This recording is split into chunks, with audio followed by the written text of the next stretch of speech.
Good evening. Here we are again for another World War II TV panel discussion. I'm quite excited about this one because it's a rather interesting subject. I don't think we've tackled anything like this before, so that's kind of cool. And we're going to talk about the Maginot Line, the infamous set of defenses that France constructed around, crucially, part of its borders in the 1920s and 30s, and its legacy. What do we think of it? It's not a subject I know a huge amount about, but that's why I've brought three guests who do know a bit more about it than I do, and I've chosen one from each nation, and well, one is kind of a bit of both. Paul Bristow will introduce first. So Paul is an English chap like myself, but of course has Alsatian background. That's the people, not the dog. That's a bad joke there. So good evening, Paul. How are you? Not bad. How are you, Woody? I'm fine, thanks. And then from France, just up the road from me, is Pierre Samuel Natanson, a tour guide and historian who I've known a number of years. I'm actually his secret father. That's a joke we have when I see him. I say, hello, son. He says, hello, dad. Hello, Pierre. How are you tonight? Doing great, Paul. Thank you. And from Germany, we have Martin. Martin is a German historian, tour guide, museum curator, you name it. He's done it. I've known Martin 15 odd years or something. So how are you tonight, Martin? Thank you. I'm fine. Just waiting for things to happen. Waiting for they're the German. Get on with it. Get on with it, Englishman. Yeah, no, absolutely. So the Maginot Line, it is, an interesting subject, and that's what we're going to cover. So let's start at the very beginning. We're going to address essentially tonight was it all a waste of time or not? That's will be the conclusion we're going to come to in about an hour or two's time. But before we get there, an hour or so's time, not an hour or two. Before that, we're going to start with how a defensive policy kind of came out of the end of the First World War. So we'll all have a little go on this. So we'll start with you, Pierre. French nation lost an incredible number of people in the First World War. How much of that alone influenced how France moves into the next 2 decades with terms of protecting themselves and their military policies? Well, it's absolutely crucial, of course. Not only the human losses, but the fact that for 4 years, basically, a large chunk of northern eastern France had been occupied by the Germans. And actually, some of the most industrialized area of France had been occupied by the Germans. Really gets the politicians, mostly actually, that's one of the things that's been misunderstood, is that actually a lot of the French military leaders in the 1920s are opposed to the ideas of fortification. And so French politicians moved towards this idea of fortifying borders and sanctifying, in a way, the national territory. So it's absolutely crucial. And the other thing is that the experience of the First World War, the War of the Trenches, made it seem to the majority of the population and that fortification were the way forward, and that warfare was basically now going to be fixed positions, small breakouts. The war movement towards the end of the First World War, I think, was not. It didn't last long enough to make a lasting impression in the French population. That's good stuff. So I'll move to Paul or Martin. Let's go to Paul. So Paul, you have a museum in England that covers English fortifications, but also has a Maginot Line section. What's your take on the influence of the First World War in terms of how it sets up the next 2 decades? Well, the problem that you've basically got is that, as Pierre has sort of stated, that you've got the fighting taking place on French soil. The Western Front's 440 miles long, starts up at the North Sea in Belgium, passes Ypres, goes down into France, and then essentially snakes its way down through France to the Swiss border. There is 4 years of continuous fighting, and at the end of the conflict, you're left with a physical scar on the land, which is the Zone Rouge. And the Zone Rouge is an area which has been so heavily bombed, shelled, gassed, with the extra issue of all the dead bodies that has gone into it, that it is basically toxic land. And this is something that the French are very, very, very keen to avoid wherever possible. Keep the fighting as far away off of the French soil as is humanly possible. And in 1918, 1919, the Zone Rouge is an area equivalent to the English county of Cornwall. And even today, you're looking at an area equivalent, the size of the equivalent of metropolitan Paris, be it not all in one sort of lump, but it's still a huge amount of land that you basically can't use. And people are being killed in France and Belgium today. I mean, basically dig down anything more than about a metre in the former battlefield zone, and you're playing Russian roulette, because you're looking at an average of 1,000 shells falling for every square metre of the actual line, to various different issues from the quality of the fuses through to the type of land that it's actually hitting.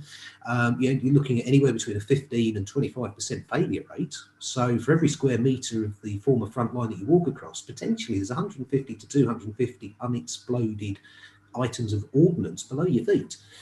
And this is a hell of a thing to actually sort of have to deal with, and it's something that the French are obviously very acutely aware of. And fortifications is seen as the way forward to avoid it. I think that's a very good point about the Zone Rouge there. So, Martin, you've been sitting there patiently. We'll bring you in now, Martin. And Martin, an interesting background in that you've worked on a Maginot Line position, and now you work as curator of a Siegfried Line position, and you've toured the Atlantic Wall positions in Normandy. So you've seen your fair share of fortifications over the years. So let's talk about Germany coming out of the First World War. What if there's a consensus, what did German politicians think a future war would be like? What direction are they thinking things are going to take? Well, first of all, you have to think about losing Lorraine and Alsace. The Germans lost their fortifications in the west, the most modern forts there had been.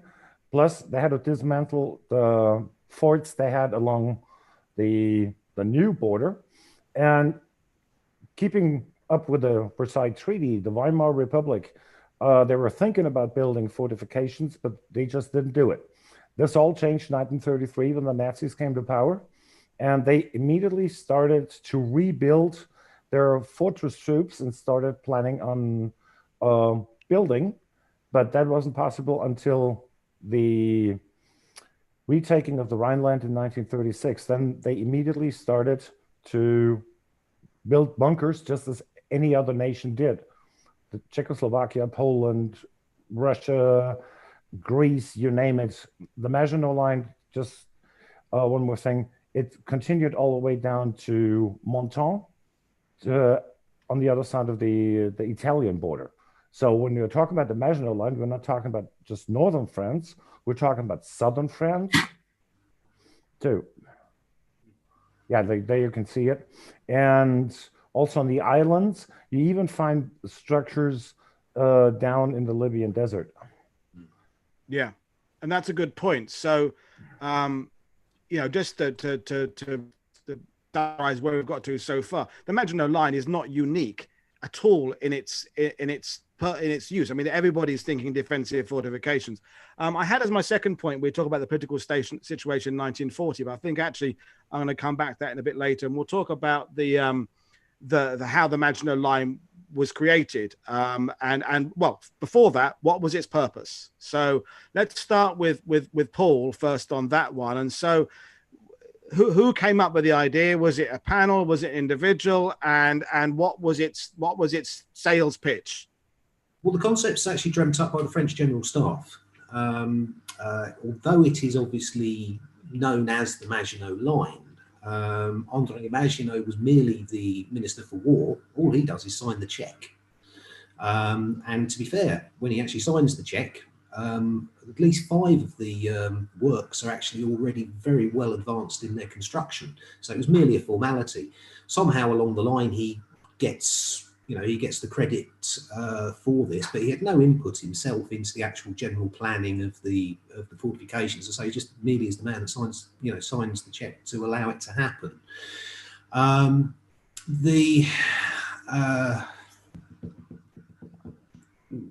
gone blank.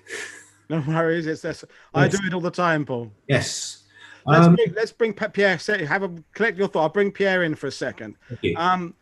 I found you've done some amazing work. I say that because you're my son. Into just the budgetary side of things, I thought this was fascinating. And what we're going to try and do on this World War II TV is kind of bust a few myths and maybe take people out of their comfort zone with regards to the Maginot Line. So, run through some of the kind of the data you worked on, how you and what that tells us. Yeah, if I'll do that in a second, Paul. But if I can kind of jump on, add to Paul's point, the irony is that actually Maginot gave his name to the line, but he was only Minister of Defense for 3 months, from I think November 29 to November 28 to January 29, or was it 29, 30? Anyhow, he's only minister for 3 months, and he's just the one that passes the bill through the French Parliament to get the money to pay for the line. The whole work has been done through the 20s by his predecessors and by several and by the French General Staff, as Paul was saying. And what I find, before we get into what actually happens in the 30s and when they build it, what I find absolutely fascinating is that actually originally French military leaders are really quite opposed to the idea. I've got be it Foch, Joffre, Pétain, the three big names of the French army in the First World War, all very strongly opposed. I've got a quote from Joffre that said that in 1920, when the kind of the committees on fortification is set up, when he says that to build a new Great Wall of China would be to head towards defeat. Okay? And even more interesting, I think, in one of the members of this committee was General Guillemot, and he said it would be dangerous to give to the population the idea of the inviolability of our territory. I think we should first wonder if fixed fortifications are of any use to our armies. Wow. But they're saying these things in a very different context than what happens in the late 30s. They're saying they're at a point where Italy is still an ally of France, when Belgium is still officially an ally of France. By the late 20s, well, Italy had gone fascist, first of all, and then clearly the Belgium question is back on the table, and that'll be proved by the mid-30s when Belgium becomes neutral again. And so a lot of these, a lot of the members of the French General Staff go back on their ideas of fortification, not as part of a larger strategy. Let's put it that way. And actually, to link back to your point about the numbers, I think that's really interesting, because if you look at the amount of money that is spent by the French government to build the Maginot Line, that from 1930 to 1936, that accounts for about 1.6% of the French budget, which by today's standards would be significant. I mean, most European countries barely spend 2%, as is mentioned in the news regularly, on their defense. But actually, at that point, France spends on average 22.9% of its budget on defense. So it's far from being a majority of the defense budget that's spent on the construction of the Maginot Line. Now, granted, the 1.6%, that's just the construction. That's not the manning, that's not the procurement of weapons, etc. But still. But what is even more fascinating, and what I find is really interesting and kind of bursts a bit of a myth of the French army in the 30s, is that actually at that point, they're spending 2.5% of the national budget on the mechanization of the army. So the French army is actually spending more on its mechanization than it does on the construction of fortifications. And that point alone, to me, blows out of the water a lot of this myth that the French have just thrown everything into a line of concrete forts, when in fact mechanized army is more important financially.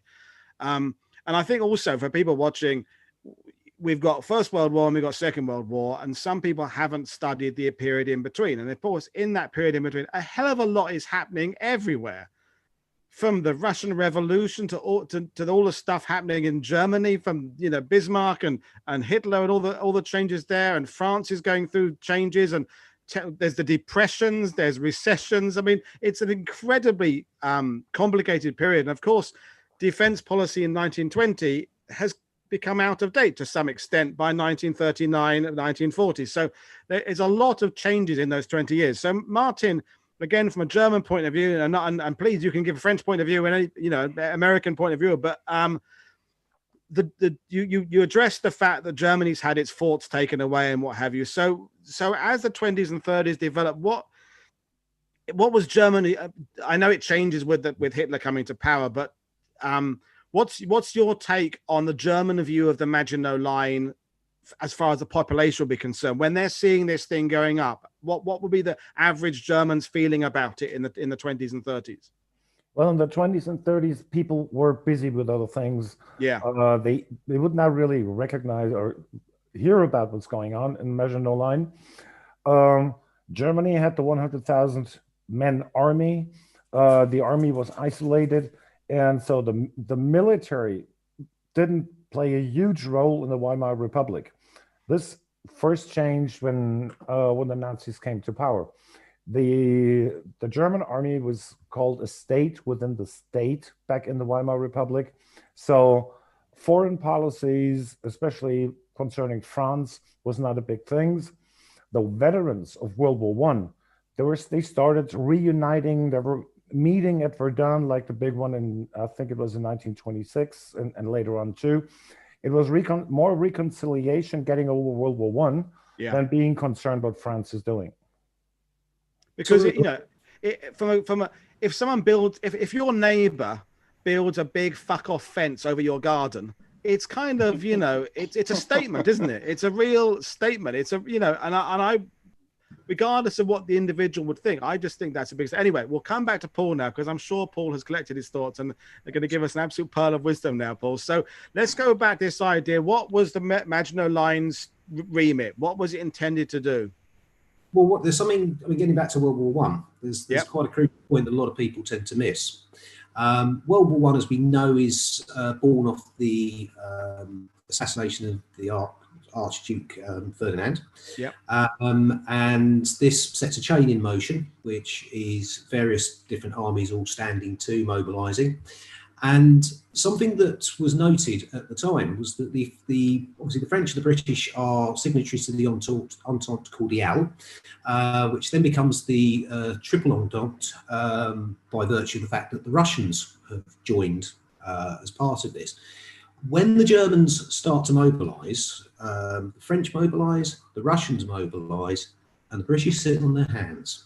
It's not until Belgian neutrality is violated by the Germans passing through that Britain joins World War One, and there's a certain degree of uncertainty on the French High Command's point of view that they would have the support of the British, and it was quite clear that in terms of being able to take on the might of Germany, they required the British Army and subsequently the British, extension of the British Empire and all the resources that brought to the party in order to be able to actually fight.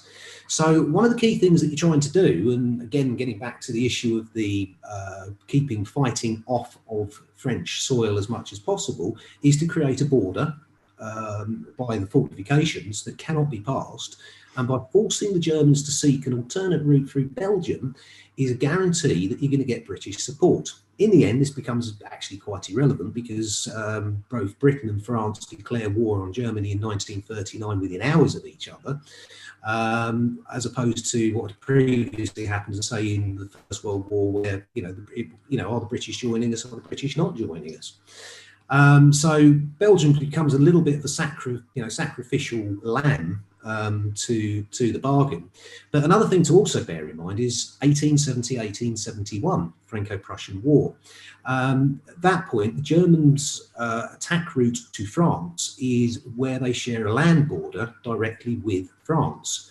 And again, getting back to the issue of Belgium, what you're trying to do is avoid going through Belgium because you've got the British Empire, which are guaranteeing Belgian neutrality. And if you were to go through Belgium at that stage, you're going to basically find yourself in a situation where it's not just two nations at war, you're suddenly going to have World War I quite a few years earlier than expected. So as a result, the Maginot Line is at its strongest point where you share a direct land border with Germany itself. The idea is to also provide the means to have a jumping off point for an offensive later in the war, and also to defend the land for the minimal cost and the minimal amount of actual troops. I mean, the cost, I'm getting back to Pierre's point of cost. The entire construction of the Maginot Line is equivalent to the spend that it would take to build 2 capital battleships. You're getting a lot of, getting a lot of bang for your buck on that. I mean, the lifespan of a battleship effectively before it has to be sort of refitted, upgunned, whatever? You're going to get what?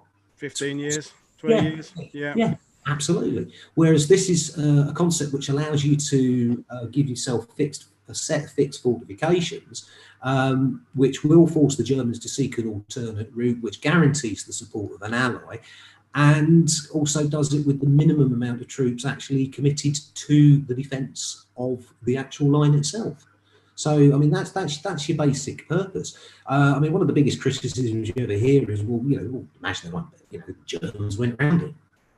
Yeah, it's what it's designed to do. And there's a reason they go round it, because they don't want to take it on directly, because it is slaughter waiting to happen if you try a direct offensive against the main artillery heavy sections up in the northeast. And we'll talk about that attack in 1940 from Martin contribute that later on. So let's go. I'm going to go back to Paul again now, but for a second. But what is a typical Maginot Line fort? I know there is no absolute typical Maginot Line fort, but just in theory, I'm going to bring up that image you sent me, the cross section one, and I know it explained that it's stylized, but what would it consist of roughly? Not this picture. Yes, Martin, it's this one.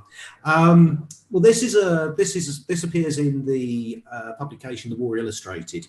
La Miroir, there's a publication in France called Benjamin, bizarrely, and also the Match magazine, all carried a similar illustration, be it that when it was published in the French publications, you don't get any of the interior detail with this. Right. If I was going to stick my neck out and sort of say that this is a representation of a particular fortress, I would actually go as far as to say that we're looking at the Hackenberg here, be it in a very stylized format. The guns themselves, as you see them there, they are again a representation, this concept of heavy, medium artillery, and then suddenly 75mm gun. Yeah, is that medium? Is that light? Where are we going with this? 75mm is the standard artillery that you have on the Maginot Fortress. You have 135mm guns as your heavier side of things, and mortars, which are standard 81mm Brandt mortars. Nothing like this siege mortar that you see in the casemate down to the front. Yeah. The plan that you see this has basically taken a standard Maginot fortification and sort of clumped it all together, very possibly for the purposes of the illustration. It's kind of a London Underground map, isn't it, in a sense? It's a three-dimensional thing presented in 2 dimensions. So it's a fantasy based on reality, isn't it? Yeah. But instead of being this thing in a vertical presentation as you see it, and actually if you actually flip this on its side, it's actually a much better representation of the Maginot work. You've got the light railway in there, you've got the mines for the demolition of the main galleries. The anti-aircraft bit at the top is absolute Jackanory fantasy stuff. You don't have any anti-aircraft guns actually built into the Maginot works themselves. Those are provided by artillery in the field, as opposed to the forts themselves. I mean, that said, the fortifications are fairly impervious. I mean, as Martin will attest, as also a former member of Alma, the most heavily attacked Maginot fort anywhere on the line was the fortress at Schoenenbourg. Whilst it may have made a little bit of a mess of the outside of it, comparatively speaking, in the interiors of these things, they're hardly touched. Minimal amount of work required to sort of bring them back to life afterwards. That's a version. Woody, have you got the plans of the Schoenenbourg? Here we go. Just putting up now. This is a much more realistic interpretation because it's a real fort. You've got a munitions entrance, you've got a men's entrance. The munitions and materials come in through one entrance, the troops enter via a separate entrance. In this particular instance, you're looking at a 30-metre descent via lifts to get materials into the fortification. You've got a power station to provide electrical power. You've also got barracks, which you've complete with decontamination for anybody who happens to get involved in a gas attack on the surface. So they obviously got decontamination facilities in there. You've got a hospital, you've got kitchens, you've got all the various accoutrements and stores. You've then also got the post of command, all linked by galleries. The galleries themselves, because of the actual size and the fortification itself, about 1.8 kilometres from entrance block, from the furthest point of the entrance blocks up to the combat blocks. You've got little narrow gauge electrical railway running materials around the fortification, and then you've got the combat blocks themselves. There's a picture of the railway there for you. 600 volts DC, which is stepped down from the AC transport generators in the forts themselves. All of the forts are connected electrically to the outside. They've got their own dedicated grid, but ultimately the power is supplied via generators at power stations. So in the instance of the Schoenenbourg, the local power station at Hagenau, which was providing power for the local populace, it's the same place that the power is generated, which is going to the forts. Where the difference lies is that you are using this only effectively in peacetime. The moment you go to fire guns, even if you're purely doing this for training purposes, you immediately and only operate under the power of your own generators. There's double redundancy. So in the instance of the Schoenenbourg, there is 4 generators because you need 2 to run the fort. So you keep 2 the backup. So if one breaks down, you've always got a spare for the other one. Push comes to shove. I'll talk about this one in a moment. Push comes to shove, then everything can be done manually as well. And if you get a complete failure of the electrical supply, you are literally lighting your way with candles. The reason I sort of mentioned about stopping at this is a very archetypical view that is put out of the Maginot. This is actually a German construction from the period of German annexation of Alsace and Lorraine. These are rebarreled guns, so they've actually got liners in the original German artillery pieces to accept French munitions. But the turrets that you see there are German construction. German built, yeah, exactly. Yeah, pre-First World War, and this is not the Maginot, although they do incorporate these fortresses within the Maginot itself. I think the clearest indication of how these are seen, however, is if you take the Festen of Königsmarck, and the Maginot Ouvrage at Metriche, they're literally next door to each other. And why bother building Metriche when you've got Königsmarck if this is such a wonderful system for going forward in the modern era? This said, these are the prototypes of the Maginot. Prior to that, everyone's constructing fortifications which are centralised. And it's the Germans that first get the idea to spread fortifications out in the way that you see with the Maginot. Therefore, if you attack one section of it, you're not actually getting the entirety of the fort. This is a lesson learnt from the disaster at Liège in 1914 with Fort Noson. One lucky shot, detonating the magazine and taking out an entire fortress. You can't do this with the Maginot. It's 30 metres below ground. The reason it's 30 metres below ground is because shells can't penetrate that deep. This is something, again, that's been learnt in World War I.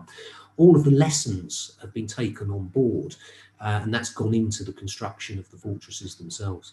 So that's, again, some things that where we've got to. I'm a Normandy guy, I live in Normandy, so does Pierre.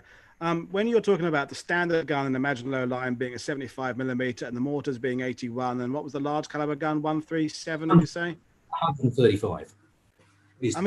That's about comparative to Wiederston's nest in Normandy 20 years later, isn't it? Roughly. I mean, 75 millimeter guns, 50 millimeter, 81 ish. No, Martin, you're shaking your head, Martin. Nope. No.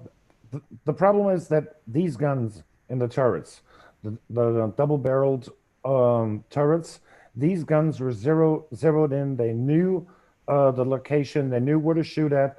And what we always said at the Schoenenbourg Fortress, that one gun, 75 millimeter in the turret, has the equivalent of 8 field artillery guns. So one turret would be the equivalent of 16 guns. Right. And the moment the message came in at headquarters until the first round left the barrel was about half a minute. So you know how they were deadly accurate, and you can't do this with field artillery, or like the guns at Normandy. Well, I mean, the point I was making actually was that the Maginot Line was more sophisticated. I mean, the point I was making that something 20 years earlier was actually more sophisticated. So, I mean, we can't criticize it for its lack of sophistication and technology. No, so it was the most modern defense system of the world. So let's bring our Frenchman in, Pierre, for a second. I'll come back to, because he's been sitting there patiently. He's got a bit of a fan club on YouTube because he's younger and better looking than us and going to become a father very soon. And anyway, so Pierre, you know, you're the only truly French one among us. I live in France. Paul's half French, but forget the generals for a second. Forget the military planners. What did the people of France think of the Maginot Line as they went into the 1930s? What if you asked someone, if you did one of those street polls and said, have you got any idea what that would be? I guess they would consider it to be the shield that would protect France against the next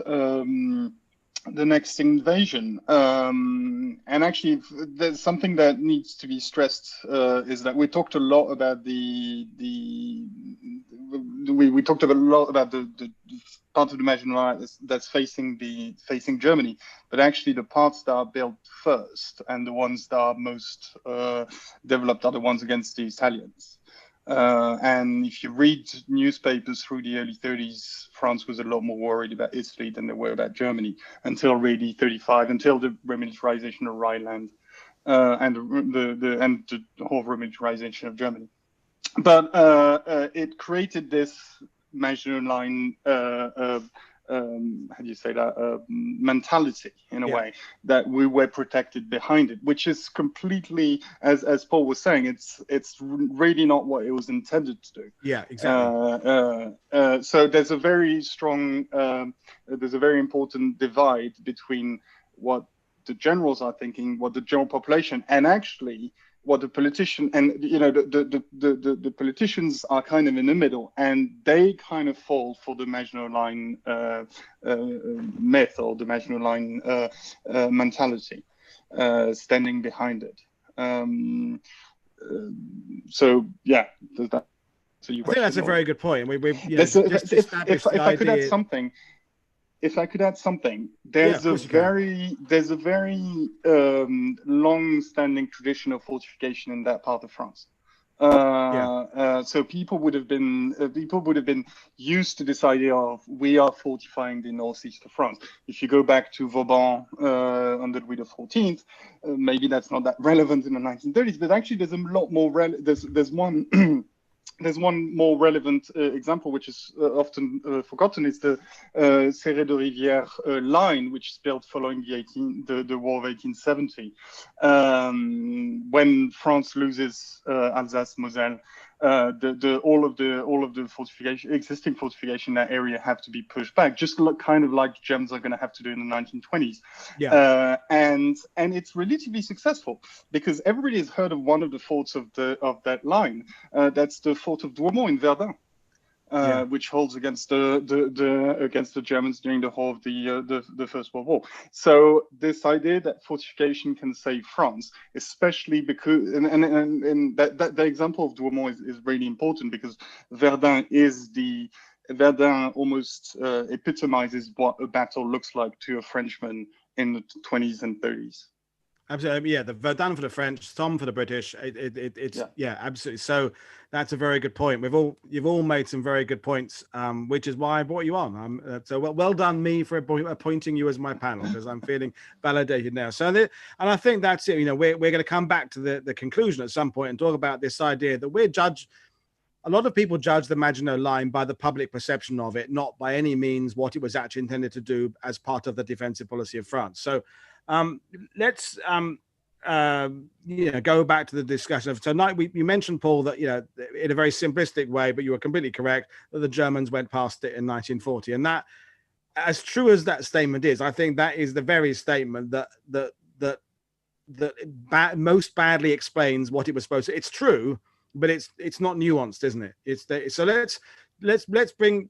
I'm gonna bring Martin in for a second because it's I am. So let's talk about 1940 from the German point of view first. Then we'll bring Pierre in about what the French political plans were in 1940. Then we'll bring Paul in to talk about some thoughts.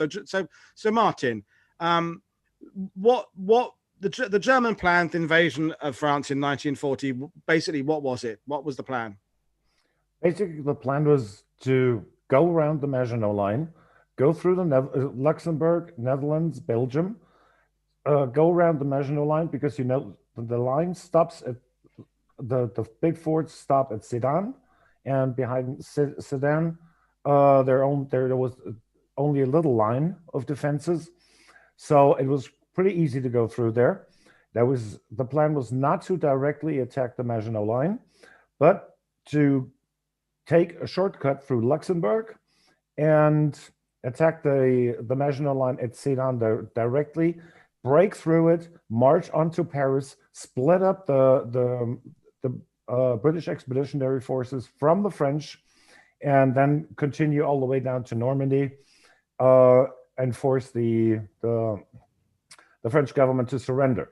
There were a few attacks directly on the Maginot Line along the Rhine, and in the area where I live on the Maginot Line on the Schoenenbourg fortress, but these attacks only happened in sections where the Germans were successful, where the Maginot Line was not built as it was supposed to be. They used the weaker, They used gaps in artillery where the artillery would not overlap.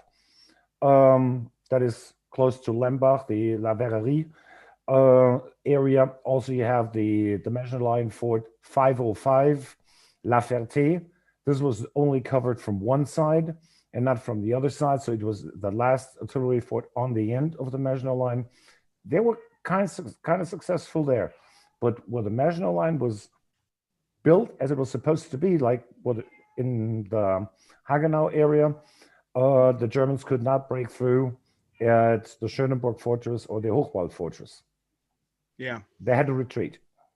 So it worked. When it worked, it worked well. When they went round, it didn't. So Pierre, I mean, again, the French point of view, and I vowed I wasn't going to say anything derogatory about the French military policy in 1940. I was going to let you do that, because why put my head above the parapet when you're the French one with a degree in history? So, and it's not just the French. Let's be honest. No one has a good hour in 1940 in wearing the Allied colours. The Germans have the better type. So, for the French policy, the Maginot Line, they go. Had anyone seen that coming? So no. So my underlying argument, in a way, is that the Maginot Line is a good idea. Yeah. Relatively well executed. It was let down by the complete ineptitude of the French general staff in 1940. There's a little dent in that, is that the Germans pushed through in Sedan basically at the very end of the Maginot Line, based on the fact that the French don't fortify it. The French haven't fortified at the kind of the exit of the Ardennes forest in France. And the reason, and that's the major flaw in it, is that in the 20s and 30s, it's believed it's believed that this area is impassable to a modern military force. We're not even talking about tanks at that point. They're just when Pétain plays a huge role in the development of the line in the 20s, and he's the one that actually said no, it should stop just before Sedan. No one is going to cross the Ardennes forest. Everybody is expecting by 1940. Everybody is expecting the Germans to do exactly the same thing that they did in 1914, which is to go through Belgium.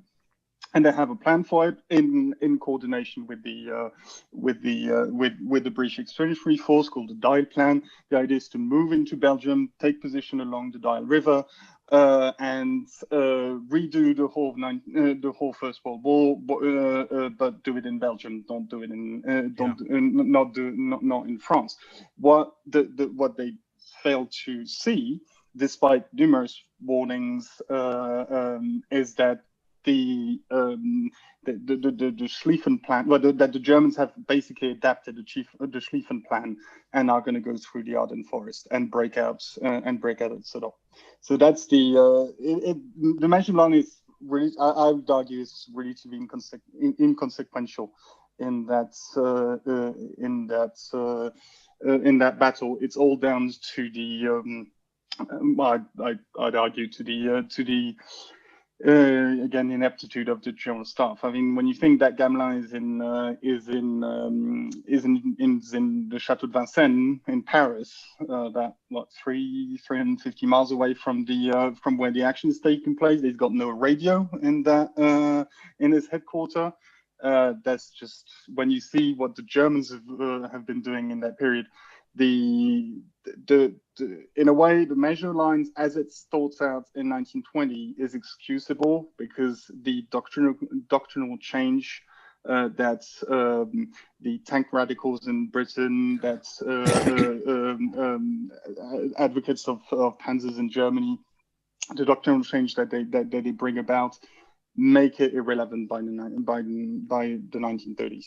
And the invasion of 1940. And I think I'm going to bring Martin in and Paul in a second, Paul, don't worry. Because Martin, when we did our pre-show chat, we talked about, you talked about, and I listened, the German communications within the Panzer, the wireless communications is key to how the Germans move their army about. So just explain, for those watching, just exactly the communication advantage a Panzer division has in 1940 compared to perhaps a French mobile division. Well, the German Panzer divisions, in every vehicle, every tank, was a radio set. So for Rommel, it was easy to direct, or Guderian, the other great tank leader. They would be up front. They would direct their units. They would follow the enemy, while the French more relied on the telephone system. So while they were still laying cable, the Germans were advancing the next 10, 15, 20 kilometers at full speed, and this encircled French troops. But talking about Sedan again, there you had one of the young, famous officers that led a countercharge against the Germans. It was Charles de Gaulle.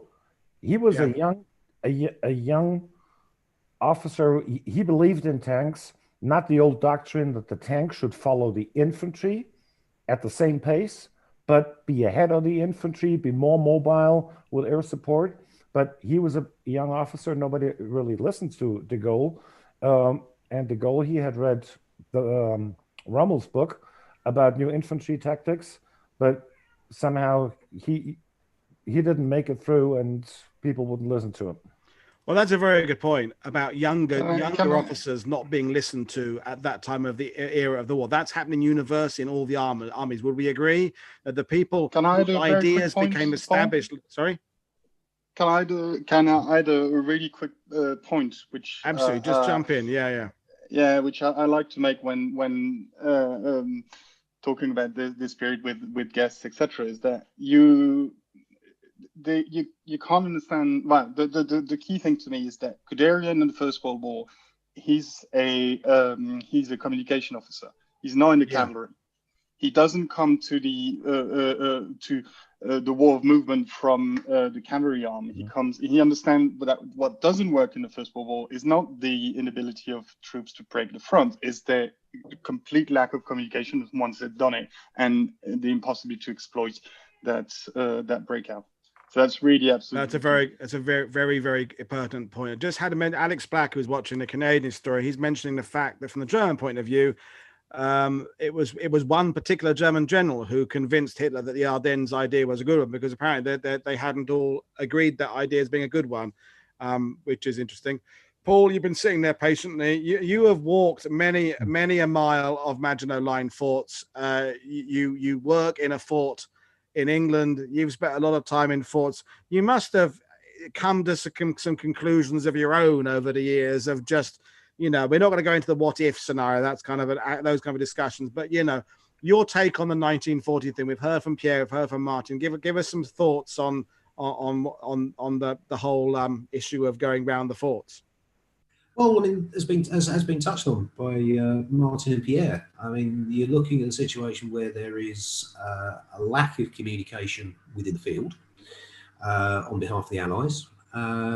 You are also looking at a battle plan that works on the premise of abandoning pre-prepared defensive positions in order to go gallivanting off into Belgium in the attempt to try and force the fighting off your own territory. Yeah. Which is fine until everything starts to go a little bit pear-shaped up on, up at the river defence system that doesn't exist, that you've got up to sort of form. And then you find yourself having to try and fight your way back to the positions that you previously prepared, only this time you've got half of the civilian population of Belgium clogging the roads in front of you. Yes, it's a recipe for disaster. I mean, another aspect as well is that there's a certain, adding to the Maginot mentality, there's an arrogance. And that arrogance is one of being the victors. We won last time, so how can we lose this time? So it's a whole series of things that caused the problems. There was only one real attempt to actually attack the Maginot Line head-on, which Martin has sort of alluded to, which is Kleine Bar, Little Bear, which takes place in 1940. At this point, the actual defences themselves are devoid of any interval troops. They've got very little, if any, anti-aircraft defences.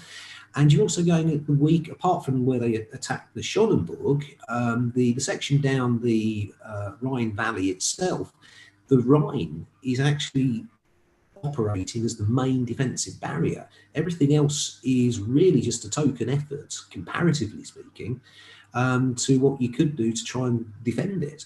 So it's the weakest point, the weakest position it could possibly be at. Yeah. And it's purely a vanity exercise on behalf of Hitler, so that he can say that his forces took on and defeated the Maginot. I mean, I've seen plans for the various different fortifications that were supposed to have been built. Another issue is money. Although you've signed off, a sizable chunk of cash for the construction of the line, the first initial 5 forts which are being constructed by the time that Monsieur Maginot signs the cheque off to allow for the facilitation of the actual construction, these things are absolutely blowing the budget. Every fort's got a radio. That's the plan. Whereas with the big 5, if you look at the Hochwald, or you look at the Hackenberg, every single block has got a radio, just so it can, one block can talk to the block next door. This is one issue. This is one issue where somebody could literally, I wouldn't like to do it because you're going 20 metres down, round the corner, 20 metres back up again by stairs, but you could send a runner. But yet we can talk by radio between ourselves. And this sort of level of communication is what's needed in the field, and not necessarily within the auspices of fixed fortification. The other side with radio can be intercepted. The Maginot work best with its buried telephone communication system, because that is at least something that can be protected Okay, admittedly, these can, these phone lines can equally potentially be cut by artillery shells, but your radio can be, as I say, intercepted, and it doesn't therefore really amount up to much. But yeah, we'll still spend the money and we'll still do it that way. We'll equally put lifts everywhere. Any set of stairs of any sizable sort of drop, there's a goods lift put in.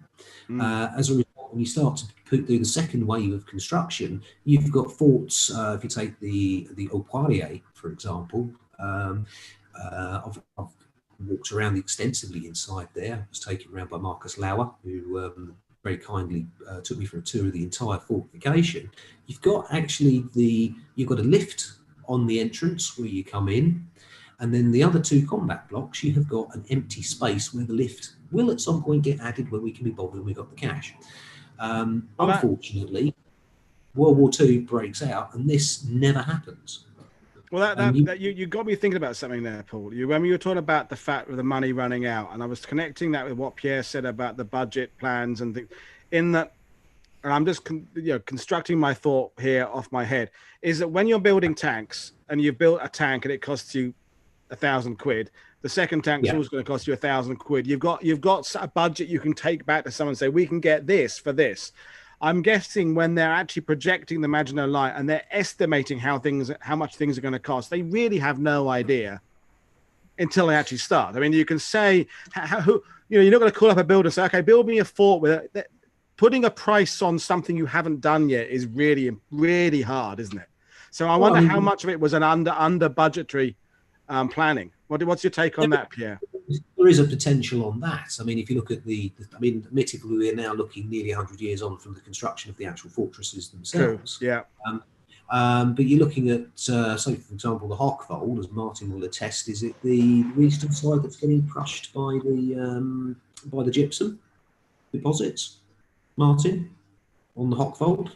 There's the ouvrage at Metriche, the munitions entrance, that is getting crushed because there is gypsum deposits that the fortress is built within. As that gets wet, that expands, and that is actually crushing the galleries to the point where the floors are dramatically lifting up. The Schoenenbourg, that's got an oil field running through the middle of it. Crude oil leaks through the wall even today. All these things are to a degree unseen. You've got a certain degree of what what you're doing and what you're potentially cutting your way into in the way of the substrata, but until you actually physically do it, you don't know. Pierre, in your look at the figures and things, is there any kind of panicky moments 3 years in when they think, oh my god, this is going to cost us a lot more than we thought it's going to? Do you get any sense of that? Obviously, but first of all, there's a lot of preparatory work to try to assess exactly how much it's going to cost. Right. Okay. Obviously, this is this all goes out of the window once the shovel hits the ground and then unexpected things happen. But there are some kind of larger economic forces at play here, because through the period, first of all, in the late 20s, early 30s, France experienced a very high inflation rate, which of course makes predicting any sort of prices long term very difficult. And then the Great Depression hits. Yeah, of course. And this is the main when you look at budget cuts in the Maginot Line, that's the main reason. Money has got to be used elsewhere. Just want to add that. No, it's very good, and we're kind of getting to the stage where we can kind of free fall it a bit, because I mean we've covered sort of the points I want to talk about really, but I mean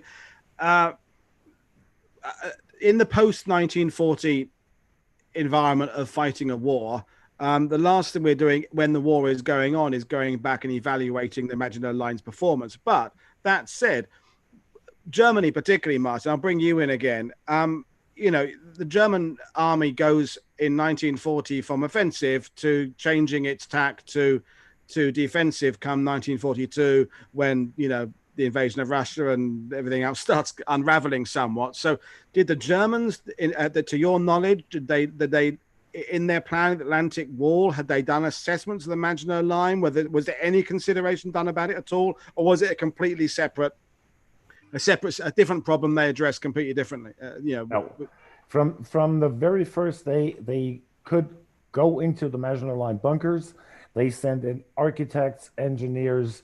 Things were taken apart. Even parts of the Maginot Line were used in the Atlantic Wall. Yeah, the barbed wire stakes and things. Yeah, exactly. Yeah. Even silly things. Like generators, ventilation, machine guns, whatever.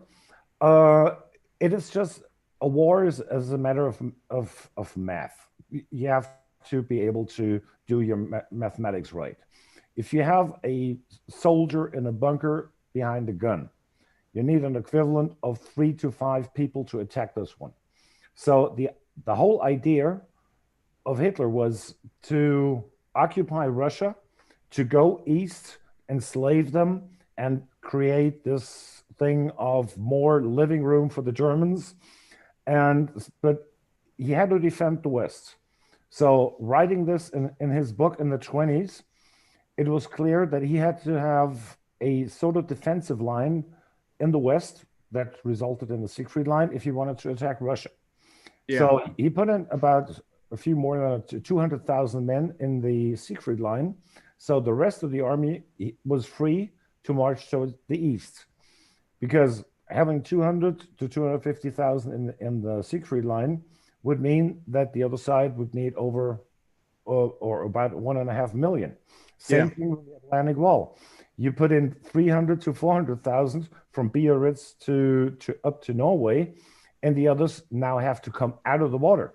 So they need a lot more technology. They need ships, boats, landing craft, and whatever. And that gave him years and years for his adventures in the East. So it's one fort develops out of the next one. We're looking back for thousands of years, a castle all the way to the Maginot Line, Siegfried Line, Atlantic Wall. They took in the experiences they had before.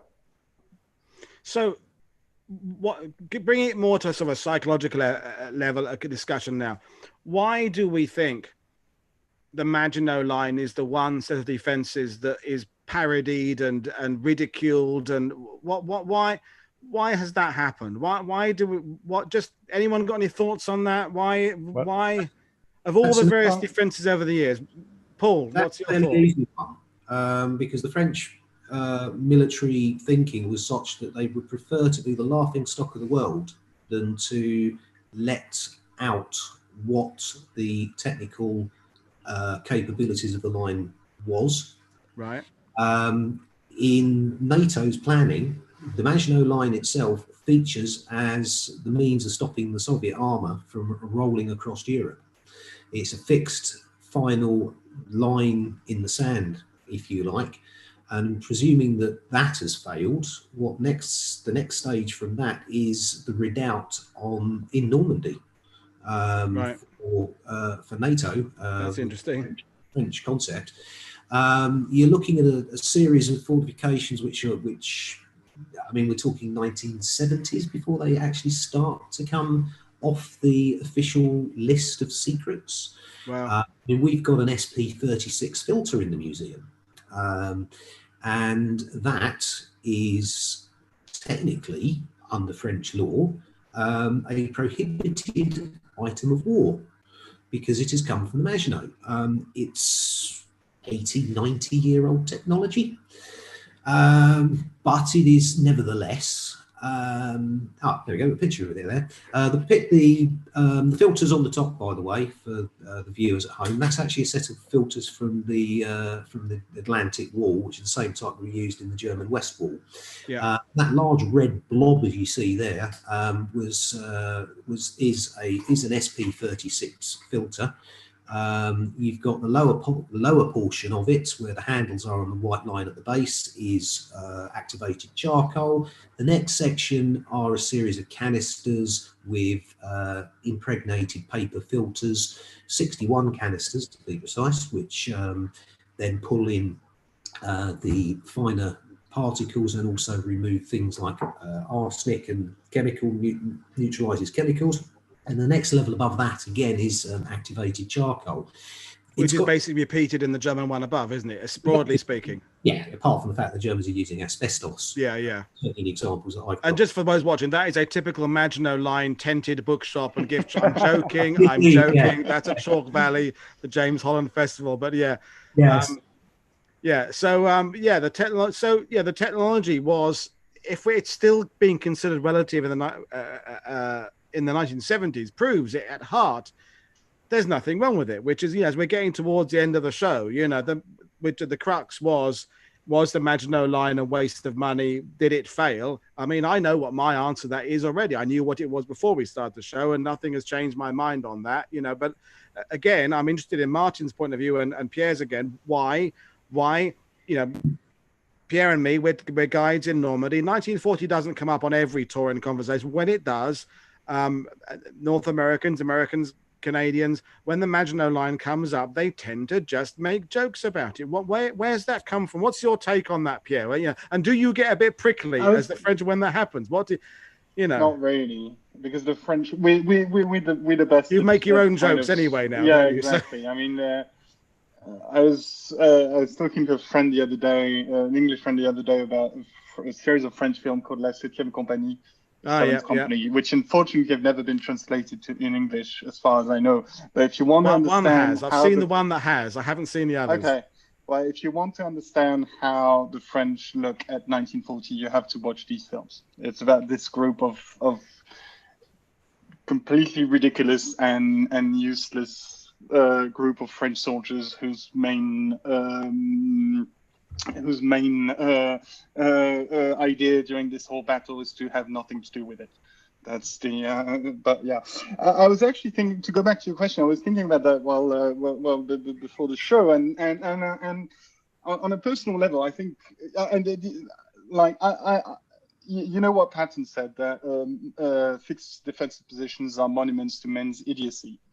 And that's kind of my view on it. And so this would kind of discard all fixed defensive positions during the war, but there's no equivalent to Nazi megastructure done on the Maginot Line. So clearly that's not the case. As you were saying, the Atlantic War still exerts a clear fascination with a lot of people. Nobody really takes the Maginot Line seriously. And I think that goes back again to 1940. It goes back to the defeat. And it goes back to the misunderstanding of not just the defeat, but of the purpose of the Maginot Line. Again, this was not designed to stop the Germans. It was designed to funnel them out of the main and funnel them out of the main kind of alley of attack and push them into Belgium. And so people, I think, tend to associate the Maginot Line with people associate the Maginot Line with the defeat of 1940. With the defeat of 1940, I think, has nothing to do with the Maginot Line. No, I agree. And all to do, yeah. I mean, so Martin, when you've worked at Maginot Line positions, you've worked in Siegfried Line, you've taken people around Normandy bunkers. Over the years with Americans and German tourists, have you noticed a nationalistic different view of defenses? I mean, if you have a group of American visitors, British visitors, German visitors, Belgian visitors, do they view these lines with particular traits? What's your take on that? Well, the Maginot Line, Americans are interested in everything, and they are always the best, and they were the ones who wouldn't have made a mistake. The French, I had the pleasure to meet quite a few French veterans that have served in the Maginot Line in my sector, the Hochwald Forest, the Forest and the Schoenenbourg. It is always a matter of generations. Those that fought in it and saw it during the war and right after the war, they never really thought it was a failure. What I picked up from the older generations was it was a failure in the combination of arms. Yeah, the fortresses were left alone. The infantry was sent north, and they did whatever they could.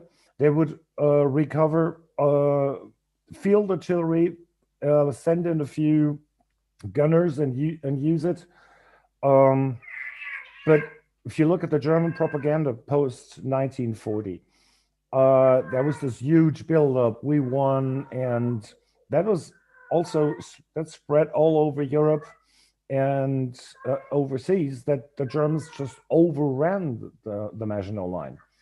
But you know, a bunker is a solid structure that can help you on the battlefield. You always need infantry, artillery. You need boots on the ground, not just some concrete. And this is what happened to the Maginot Line in 1940. The boots were just not there.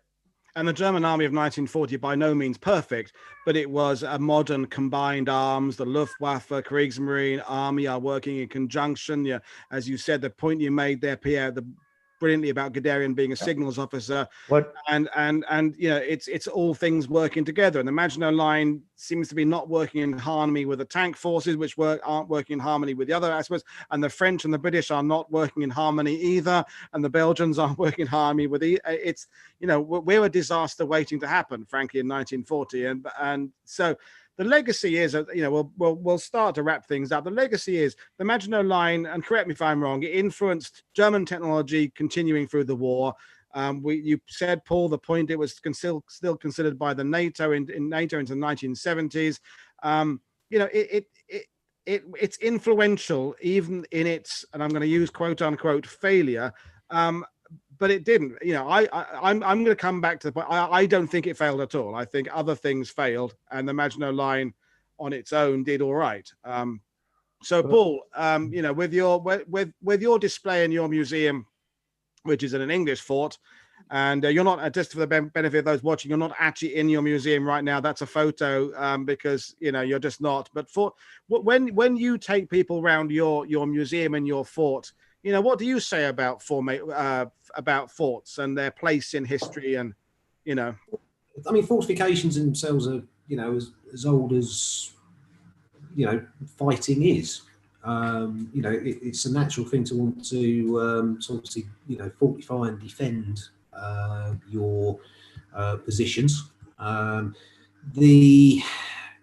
mean, the technicalities, the engineering, everything else that goes with the construction of these things are at their time the absolute pinnacle of what a government is prepared to invest in for, you know, obviously they want to get the best return on their investment, but they always equally want to make sure that you're putting the best things forward that you can possibly do. Now, we're based in Fort Luton, which ironically isn't in Luton, it's in Chatham in Kent. But there's a little village called Luton, which the fort overlooks. And we are the first concrete constructed fortification possibly anywhere in the world. And it is pure concrete. But again, this is utilising the most modern materials available for the actual construction. You know, the Palmerston forts, you know, Palmerston follies. I mean, need we say any more than that? You know, all this money, you know, invested by the British government to defend against an enemy that frankly didn't exist. And it was millions that was spent on the construction of these things. And it's, I say, this is one of these that in which we, you know, in which our museum is located. I mean, we offer essentially the view that I've put forward this evening is the view that we can put forward on the museum. We are limited to what we can do in the physical museum, simply because when Victorian engineers were designing their fort, they didn't have the ability to think ahead and look at what the potential was going to be for the site, and didn't have us in mind. So we've had to slot ourselves in around what's in existence. And we try to obviously get as much as that as we can into the physicality. Whereas on the website we can explore, you know, these issues, you know, to a greater extent than we can in the physical. The bonus, obviously, of the physical is that you get to see the real thing as opposed to just simply looking at images on, you know, online. I mean, the image behind me, that's actually not how the exhibition looks, and it dawned on me while we were waiting to go on that there's actually only about 3 labels, I think you can see behind me. I was in the middle of still setting that out. It doesn't look anything like that now because we've just finished revamping for what should have been the 2020 season. Which, in a way, Paul, is an analogy for fixed fortifications in that a museum is never finished. And therefore, as soon as you get it done, you wish you changed it. And I suppose, essentially, that is what a fixed fortification is it's only ever built to a plan you've already submitted a few years ago. And by the time you get the first phase done, it's already out of date. It's all, I mean, the same can apply to tanks and aircraft carriers as well, but particularly with about to say every conflict is approached as a refighting of the previous one. I mean, just to sum up, because we'll bring things around. We had a couple of questions there, and this is a question that we know we're not about to answer, but it is fascinating, and it is the obvious question with Patch 61. If the Maginot Line had been fully extended to the sea, covering the Belgian border, would it have stopped a German invasion of the Low Countries, or how would the Germans have dealt with it? And you kind of want to go. It definitely would have changed things, but there's too many variables there. Actually, answer that very simply. Okay, it couldn't be done. Something you need to bear in mind is the general topography of France. Basically, from the Vosges going westwards, you are gradually dropping down in altitude until you get to sea level. And fortifications reliant on being constructed 30 metres below ground for the protection that offers, you can't build in the area of the Pas de Calais. Pas de Calais and Nord is completely flat, and canals and water table, and so it's a moot point in some ways, and it would have been impossible. And Martin Harley, who always says, was it a defeatist doctrine from the beginning? Can I take that one? Yeah, sure. Yep. I think it was a good strategic. It was a good strategic idea. The French, I think, had the French, I think, had understood what strategically World War II would look like. They'd failed to understand what tactically it would look like. Yeah. In the sense that war is going to be long. We are going to do the same thing we did last time. We're gonna bleed Germany out of all sorts of resources, etc. We just need to hold somewhere. We just need to hold them somewhere, and better hold them in Belgium than hold them in France. Yeah. So I don't think it's a defeatist view. It's France, being a democracy, was never going to be was never going to take an aggressive stance towards Germany. So it had to take a defensive stance of some sort. So, you could call that defeatist. But I think that's shaped by the fact that we cannot now, as us when we were born, judge what Europe was like in the 1920s after the most horrific conflict that had ever happened, with a loss of generations. We can't go back and imagine how we just face day-to-day life in the 20s. Martin's raising his hand. Martin's got a point to make. So Martin. Maybe also not to forget that we're talking about times of depression, and we're talking about governments achieving something. Good point. The Maginot Line was also a huge infrastructural project. I remember talking to old farmers in the Alsace, and they said, well, there were thousands of people coming in. Everybody had jobs. Looking at the mid-20s, they had no jobs. But then with the Maginot Line, with all these huge construction. Yeah, that's a very good point. And the same thing kind of applies for the German Siegfried Line. Yeah. You had up to 500,000 people working on the Siegfried Line on one day. This was, for the German government, something they could put in the propaganda, see what they're doing. And it surely helped also the people to get over the times of depression.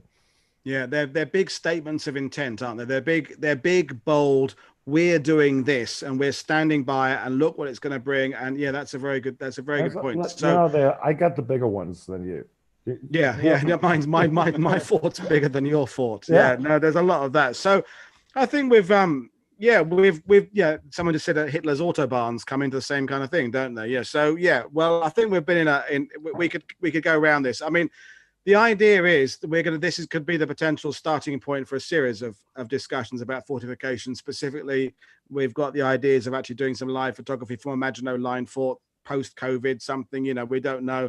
Martin and the Siegfried Line, and we wanted to do a kind of introduction point to kind of get the ball rolling really and see what people think, and there's quite a few people watching, so that's good. So any final points from anybody about anything that they think they'd like to make a particular point about, something they've learned about the Maginot Line? Anybody got anything they felt they wish they'd said? No, that's it. Well, good. You've had your moment there, so that's good. So I think we must have done quite well then. So for those watching, we have our last Market Garden show on Thursday afternoon about the cutting of Hell's Highway at Covering, with the incredible Joris and Edwin joining us again on Friday evening. We're going all irreverent and drinking beers, and we're going to talk about crappy war films in a new segment I'm calling Naffy Natters, after the Naffy bars of World War II. So I'm going to try and do a bit more informal. And then we've got other things coming up, and Alex Kershaw and John McManus and all sorts of historians joining us over the next few weeks. So it's not plenty ahead. But it remains me to thank Martin. Your expertise about the German side of things is brilliant, and thank you very much for giving us that point of view. Paul, thanks for not going too geeky on me. I knew you would. I knew you'd be good. But Paul, honestly, is the kind of guy who could tell you about all the different, hydraulic this and that, and he's the absolute mind of information at Maginot Line. And Pierre is, as he is, incredibly good about the French situation in 1940 and the French psyche. So a good panel, well put together. And thank you very much, guys, for joining in. And if you can find out how to reach all these people, as Pierre as a tour guide, Paul's museum, Martin's museum and projects in the YouTube description. So that was good. So I think we've done everything. So this is Paul Boudage for World War II TV saying thank you very much for watching, and we'll see you all again soon. So I'll go back and read all the comments later. So thank you very much, and thank you, Paul. Thank you for coming on. Thanks. Bye. Bye. Bye. Right. It's just us now. That's it. There's 3